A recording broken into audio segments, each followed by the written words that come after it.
Cell wall के बाद जो हमारे पास इनर मेम्ब्रेन होती है उसको हम प्लाज्मा मेम्ब्रेन कहते हैं। Plasma membrane is common in all the sales.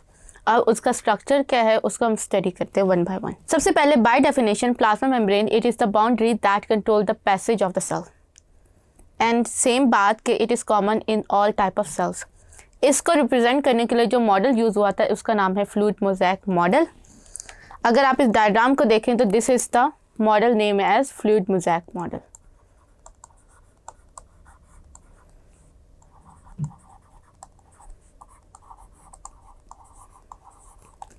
इस डायग्राम के अकॉर्डिंग ये जो आपको रेड कलर के हेड नज़र आ रहे हैं इसको हम कहते हैं फॉस्फोलिपिड्स।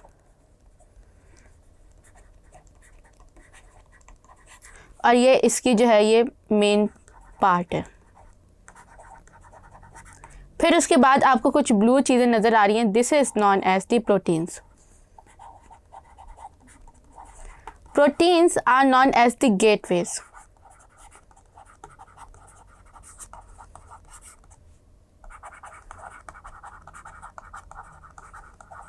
फिर उसके बाद ये स्मॉल मॉलिक्यूल्स जो हैं ये एम्बेडेड होते हैं। इन स्मॉल मॉलिक्यूल्स को हम कहते हैं कोलेस्ट्रॉल।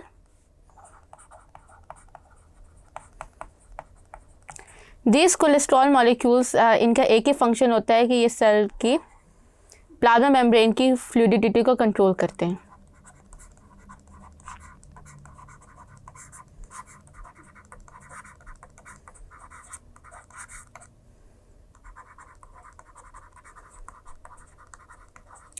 देन हमारे पास जो ये रिंग लाइक स्ट्रक्चर है this is known as the carbohydrates.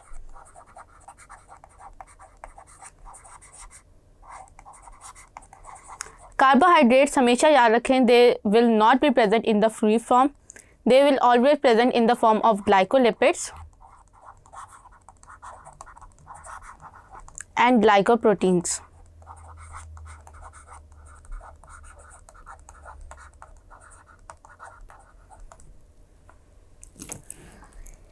इसकी बेसिस पे अगर हम इसके कंपोजिशन में देखें तो अगेन जैसे मैंने आपको डायग्राम में बताया था कि इसकी 3 मेन कंपोजिशंस होती हैं। प्रोटीन्स जो कि 60 to 80% होते हैं क्योंकि ये गेटवे के तौर पे फंक्शन करते हैं। देन हमारे पास लिपिड्स होते हैं जो कि 20 to 40% होते हैं। देन कार्बोहाइड्रेट्स होते हैं जो कि ट्रेस की फॉर्म में प्रेजेंट होते हैं। लिपिड्स में 2 मेन लिपिड्स होते हैं जो मेन रोल प्ले करते हैं इसकी बिल्डिंग में। एक होता है फॉस्फोलिपिड जो कि बिल्डिंग ब्लॉक है प्लाज्मा मेम्ब्रेन का। Then we have the cholesterol जो कि प्लाज्मा मेम्ब्रेन की फ्लूइडिटी को कंट्रोल करते हैं।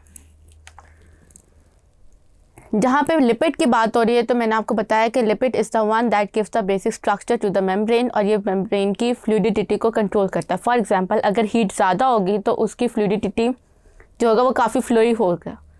उसको रिजिड करने के लिए वो फिर जो है वो उसको मेंटेन करेगा बिल्कुल इसी तरह। जब टेम्परेचर लो होगा तो उसके अकॉर्डिंग क्रिस्टलाइजेशन से प्रोटेक्ट करने के लिए ये उसकी फ्लूइडिटी को इंक्रीज़ करेगा अनसैचुरेशन को।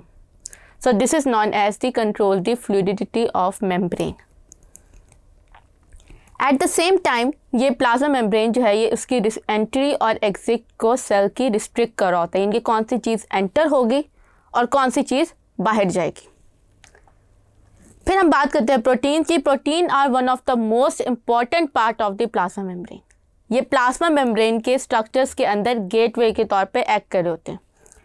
यानी जो चीज़ अंदर आएगी बाहर जाएगी उसको मेंटेन करना उसको कंट्रोल करना प्रोटीन्स का काम होता है। और ये जो क्योंकि फ्लूइड मोज़ेक मॉडल का मतलब ये है कि प्लाज्मा मेम्ब्रेन जो है उसका स्ट्रक्चर रिजिड नहीं बल्कि फ्लोई है, फ्लो करता रहता है। तो इसीलिए ये मूव करते हैं, ये ड्रिफ्ट करते हैं साइडवेज यानी कि आसपास मूव करते रहते हैं। इनके फंक्शंस की बात करें तो हम लोग प्रोटीन्स को 4 डिफरेंट टाइप्स ऑफ फंक्शंस में डिवाइड करते हैं। First is the channel and the carrier जो कि मॉलिक्यूल्स को कैरी करते हैं from one side of the membrane to the other side of the membrane. Then उसमें एंजाइम्स आते हैं, रिसेप्टर्स आते हैं एंड एंटीजन्स आते हैं।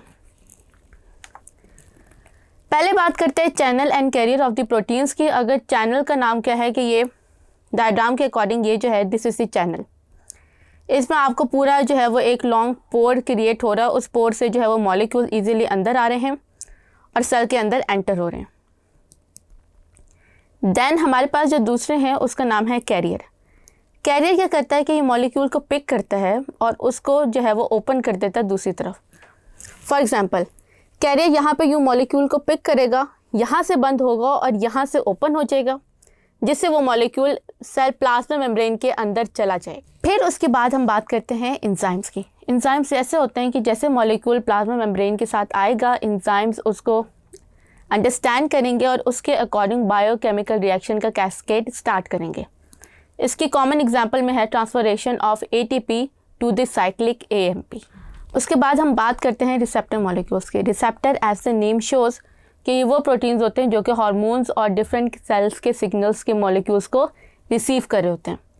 जैसे ही ये रिसीव करते हैं, ये उसके अकॉर्डिंग जो है वो सेकंड मैसेंजर को जनरेट कर देते हैं और ये सेकंड मैसेंजर एक्ट करता है इन डिफरेंट वेज और ये टोटली डिपेंडेंट होता है on the type of molecule that is bind to the receptor. Receptor are specific for every molecule.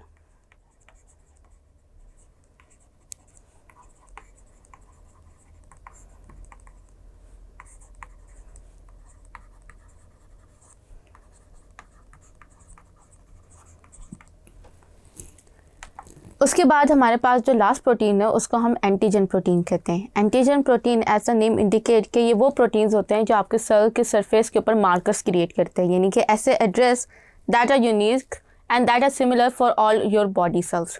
यानी अगर जब फॉरेन इम्यून सेल्स आएंगे पेट्रोलिंग के लिए तो देन ये एंटीजन प्रोटीन्स हेल्प करेंगे आपके फॉरेन बॉडी यानी कि इम्यूनिटी सेल्स को आइडेंटिफाई करने में कि ये आपके अपने सेल्स हैं। उसके बाद हम इनके एक थर्ड मोस्ट इम्पॉर्टेंट कॉन्स्टिट्यूट की बात करते हैं जिसको हम कार्बोहाइड्रेट कहते हैं। Carbohydrate as compare to lipids and protein trace amount में प्रेजेंट होते हैं, लेकिन ये सेल के अंदर बहुत इंपॉर्टेंट दो मेन फंक्शंस कर रहे हैं। नंबर 1, ये प्रोटीन्स एंटीजन के साथ मिल के सेल सरफेस मार्कर क्रिएट करते हैं जो कि एंटीजन के तौर पे एक्ट करते हैं। एंड सेकेंडली ये लिपिड्स के साथ अटैच होकर आपके सेल की स्टिकनेस में एक इम्पॉर्टेंट रोल प्ले करते हैं, यानी कि आपके सेल को ज्वाइन करते स्टिक करते हैं विद द टिश्यू ताकि सेल अपनी जगह से मूव ना करे। अब हम बात करते हैं overall function of the cell membrane की। यहाँ तक तो हमने सेल के स्ट्रक्चर को डिटेल में स्टडी किया। अब हम बात करते हैं कि सेल के अंदर सेल मेम्ब्रेन का क्या काम। आपके अगर मैं रूम से दीवारें हटा दूँ तो आपका रूम कैसे फील होगा? मोर लाइक कि जिसका दिल जाएगा वो रूम में एंट्री करेगा, जिसका दिल जाएगा वो बाहर जाएगा। रूम की अपनी प्राइवेसी नहीं रहेगी, आप सुकून से काम नहीं कर सकेंगे। बिल्कुल इसी तरह प्लाज्मा मेम्ब्रेन भी सेल के स्ट्रक्चर में बहुत ज़्यादा इंपॉर्टेंट रोल प्ले करती है। नंबर 1, प्लाज्मा मेम्ब्रेन न्यूट्रिएंट्स के ऑब्टेनेशन में एक इम्पॉर्टेंट रोल प्ले करी है। फिर ट्रांसपोर्टेशन में, जैसे कि हमने पढ़ा कि प्रोटीन्स को ट्रांसपोर्ट करने में हेल्प करते हैं कि कौन से मॉलिक्यूल सेल के अंदर जाएंगे, कौन से मॉलिक्यूल सेल के बाहर जाएंगे। उसके अलावा आपका सेल जितना भी वेस्ट मटेरियल क्रिएट करता है उसी एक्सक्रीशन के अंदर भी जो है सेल मेम्ब्रेन काम कर रही होती है। और फोर्थ, आपके सेल की जो मार्कर यानी कि आपके सेल की आइडेंटिफिकेशन में हेल्प कर रही होती है।